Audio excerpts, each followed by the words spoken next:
We will now start a new chapter, and this is the main topic of this course. So we will now start integration.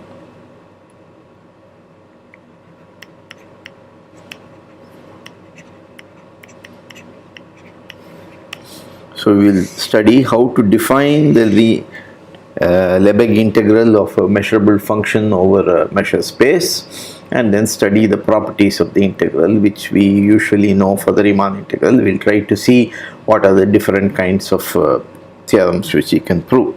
Okay, so let x s mu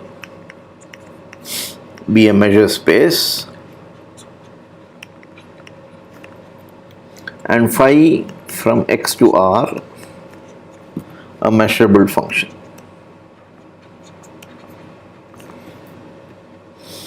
Which is non-negative. Okay. So first we will look at non-negative simple functions.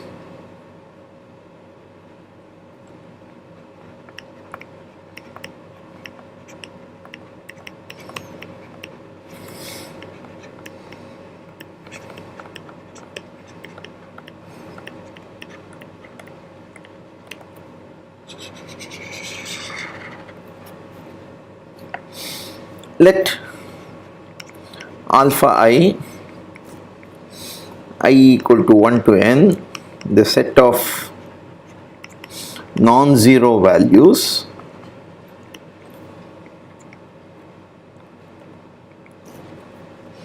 assumed by phi.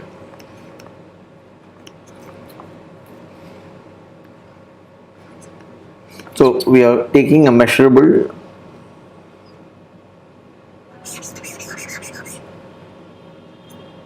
simple function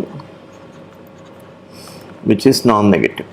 So it takes only finite number of values being a simple function, and let us take ai to be equal to phi inverse of alpha I, 1 less than equal to I less than equal to n. Then ai are all measurable and mutually disjoint.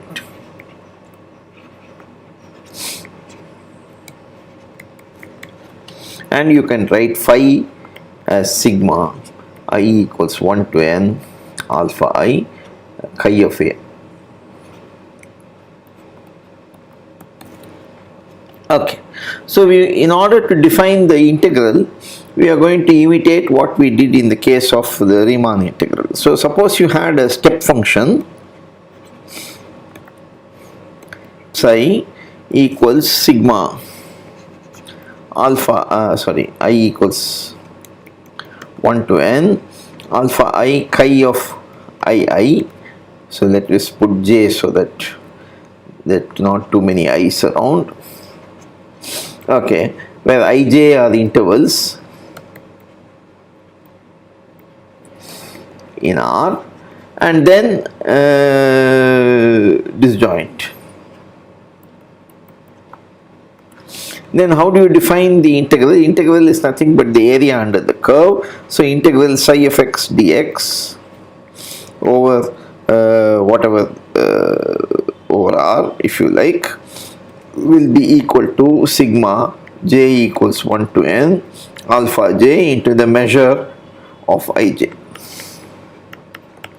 This is what we said in the preamble, namely we look at go along the y-axis and take an aerial view of the function and then measure it, and that is, it is to find the when instead of ij, if you had arbitrary sets, then what do you mean by measure of an arbitrary set? That's the reason why we define measure theory up to now. So imitating this, so we define, we set integral phi over the set x with respect to the measure mu. So integral of phi over x with respect to the measure mu. So this is the meaning of this symbol. So this we are going to define, if possible, as sigma I equals 1 to n alpha I measure of ai.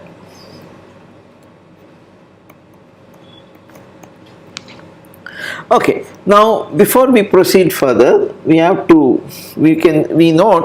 that you can express a function which is a characteristic, a simple function, in more than one ways as a sum of characteristic, linear combination of characteristic functions.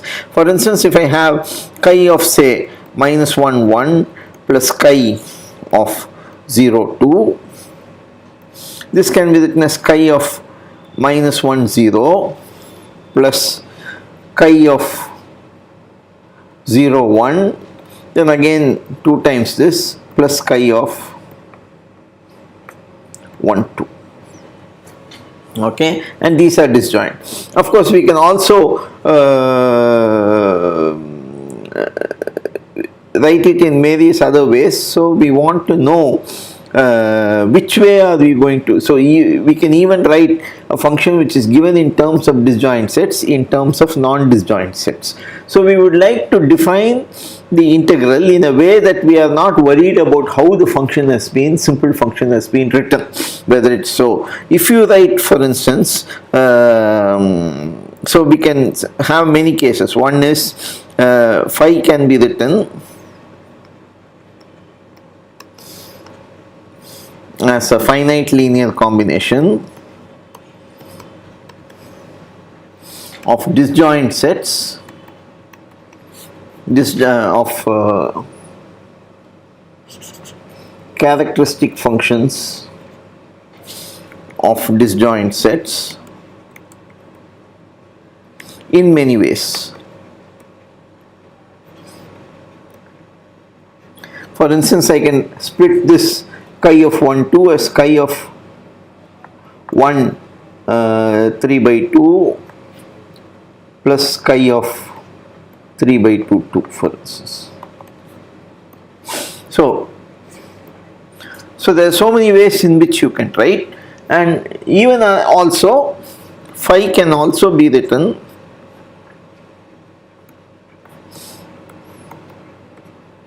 in the form sigma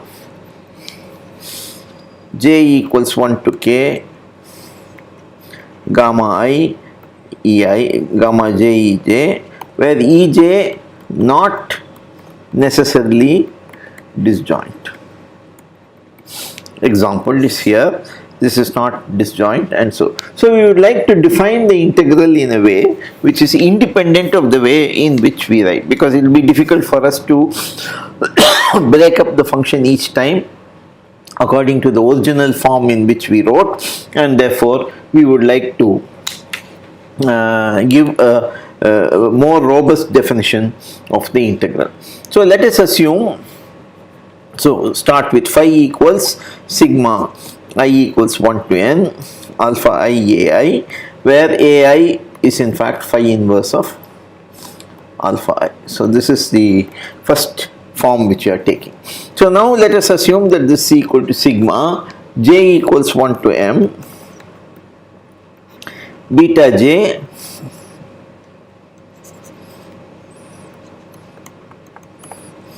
chi of bj, where bj j equals 1 to m are disjoint. So this is the first form, this is the second form. They are all disjoint, but they are not necessarily the level sets. Okay. So the third form is sigma I equals 1 to k gamma I chi of ei not necessarily disjoint. So this is the third form in which we are going to write a given function. Okay, so let us take, so phi as in 2. So this means phi equals sigma j equals 1 to m beta j chi of bj disjoint. Then each bj equal to alpha I for some 1 less than equal to I less than equal to n, and in this case Bj will be contained in Ai. So mu is finitely additive, and you have Ai is equal to the union over all j such that beta j equal to alpha I and Bj, because you can regroup according to the values, and therefore mu of Ai is equal to sigma over all j such that beta j equals alpha I mu of Bj. And now it immediately follows because of this that, so this now implies that sigma I equals 1 to n alpha I mu of Ai is the same as sigma j equals 1 to m beta j mu of Bj.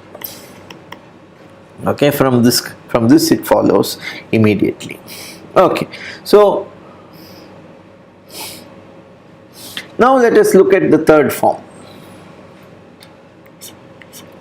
phi as in 3. That means phi equals sigma I equals 1 to k gamma I mu of Ei. So we want to show in this also we can write the integral as sigma gamma I chi of E mu of E. We want, right, to show that to show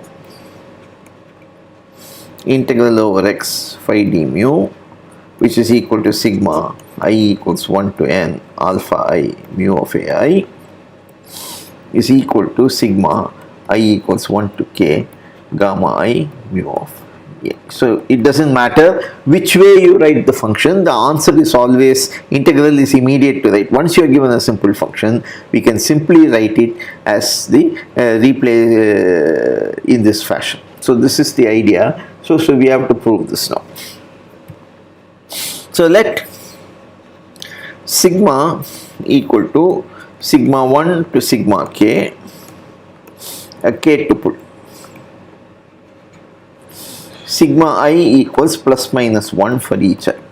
So E1 to Ek are the sets. So k is the set index which comes here, and for each I you have, and you put sigma 0 is the one which minus 1 minus 1 minus 1. Okay. Now we define E sigma as integral intersection I equals 1 to k of Ei sigma I. Okay, so Ei sigma I equals Ei if sigma I equal to plus 1, and Ei complement if sigma I equal to minus 1. So you take all these intersections and you define this. So you have E sigma naught, for instance, is equal to intersection I equals 1 to k of Ei complement, and that is equal to, of course, union I equals 1 to k Ei complement. So if sigma and sigma dash are two k tuples such that sigma is not equal to sigma dash, that means there exists an I 1 less than equal to I less than equal to k such that sigma I is not equal to sigma I dash. Okay, so without loss of generality, let us assume sigma I equals plus 1 and sigma I dash equal to minus 1. Then by definition, E sigma is contained in E I and E sigma dash is contained in Ei complement. So thus sigma not equal to sigma dash implies E sigma intersection E sigma dash is always empty. So they are always disjoint.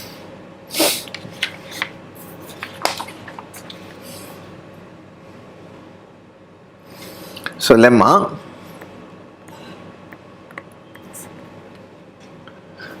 with the preceding notations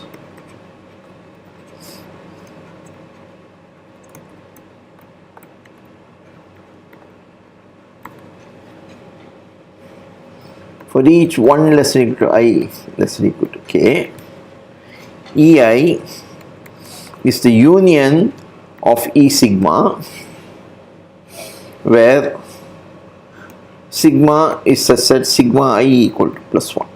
So you take all k tuples such that the ith coordinate equal to plus 1, take the corresponding E sigma, take the union, then ei will be equal to that union. So proof.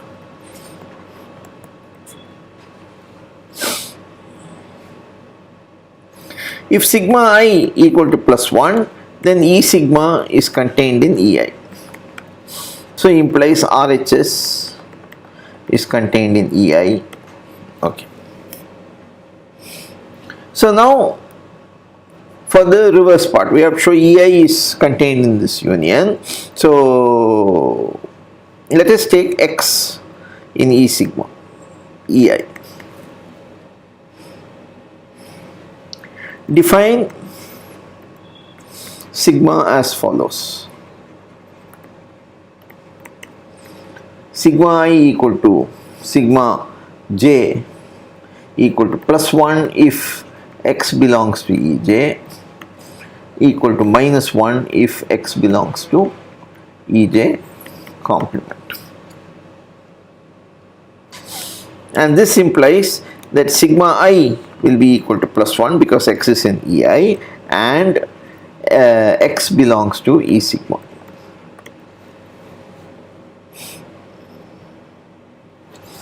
So this implies that ei is contained in union E sigma, sigma I equal to 1. Okay, and therefore you have the lemma is proved.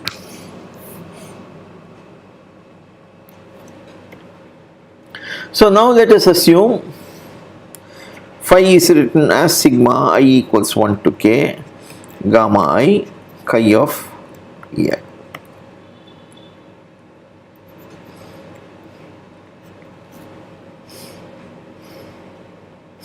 Now chi of ei by this lemma is equal to union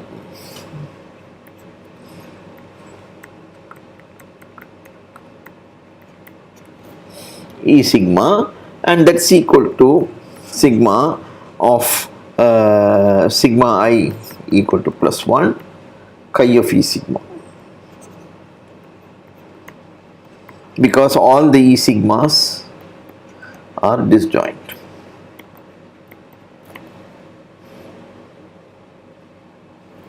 Consequently, phi is equal to sigma I equals 1 to k gamma I sigma over all sigma such that sigma I equal to plus 1 chi of E sigma, which I am now going to interchange the order of summation. So this is chi sigma not equal to sigma naught, because if it's sigma naught it's an E complement and that's phi is 0, so we are not worried about that. So then into sigma summation over all I such that sigma I equal to plus 1.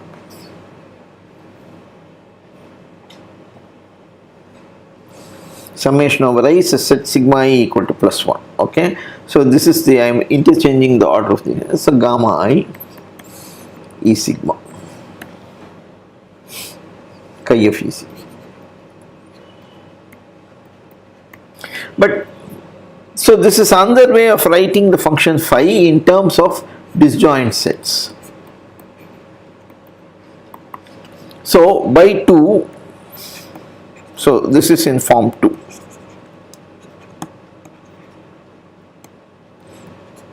The beta j, okay. So you have that sigma I equals 1 to n alpha I mu of ai is equal to sigma over sigma not equal to sigma naught, sigma over all I, sigma I equal to plus 1, gamma I mu of E sigma.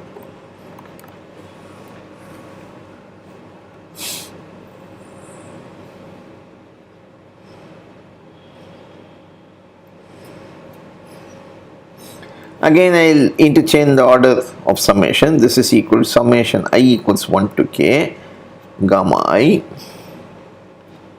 sigma summation over all sigma such that sigma I equal to plus 1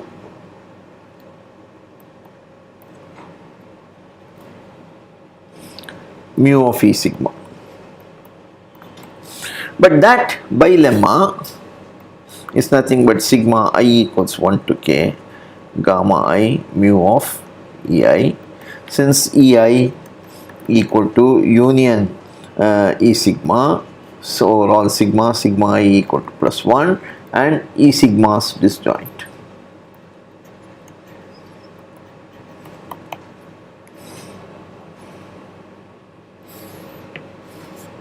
So whatever form you write the definition, XS mu measure space and phi equal to sigma I equals 1 to k gamma I chi of EI, gamma I non-negative. Okay, then the Lebesgue integral over x of phi with respect to mu equals definition sigma I equals 1 to k gamma I mu of E. So this is the definition of the integral when you have a simple function which is non-negative. So remark, measure of EI can be infinite. So integral can be infinite, and this is why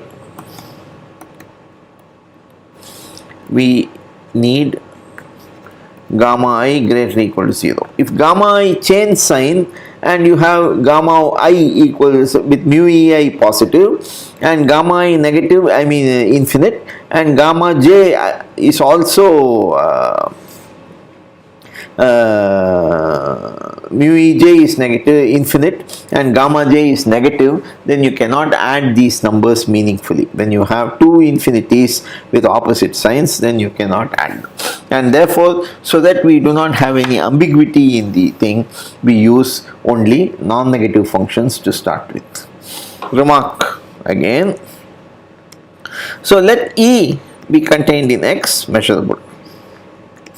So you define S of E is a sigma algebra set of all sets of the form A intersection E, A belongs to S. So this will give you a sigma algebra on E. And then mu equals mu restricted to E. So mu of so mu E, if you like, so mu E is nothing but the same measure. Okay, so you just mu equals mu restricted to E.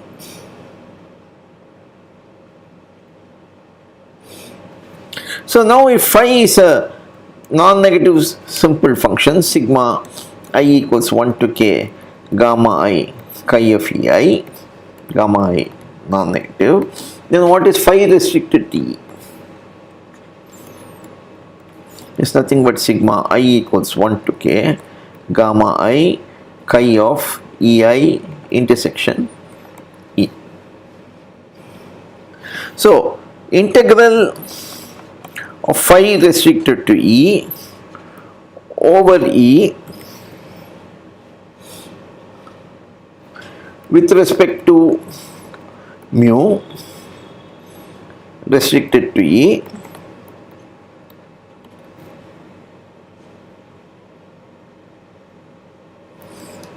So we call this as integral over E phi d mu. So what is integral over E of phi d mu? This is nothing but sigma I equals 1 to k gamma I mu of EI intersection E. And this is nothing but the integral over x of phi into chi E d. So you can think of this as another definition of the integral. So it is just this thing here. Finally,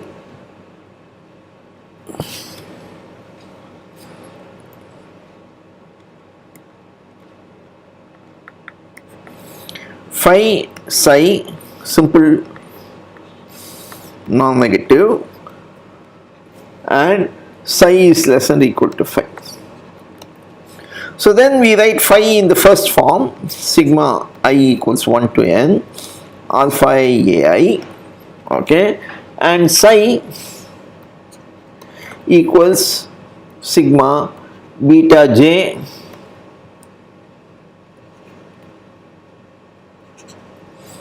chi of ai, chi of bj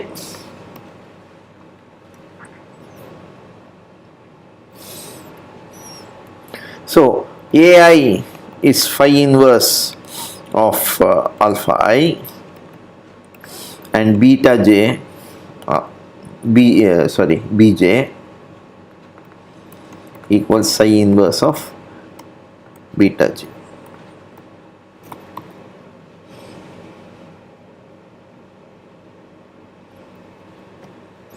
And you have that beta j equal to alpha I for some I,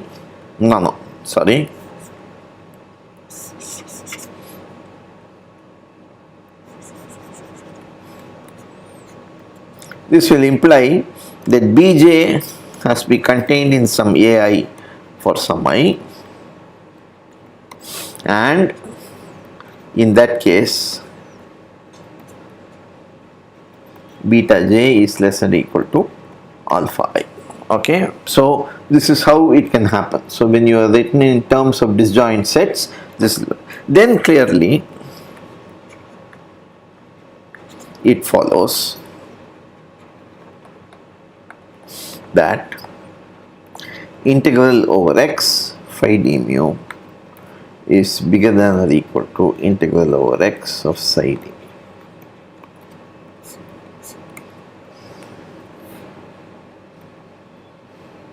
So you have the integral for the bigger function is bigger, just as you express in the case of area under the curve, the higher, bigger function will have more area under the curve and so on. So these are some of the important things. So next we will have to extend from simple functions to other functions. Okay, so we will do that next.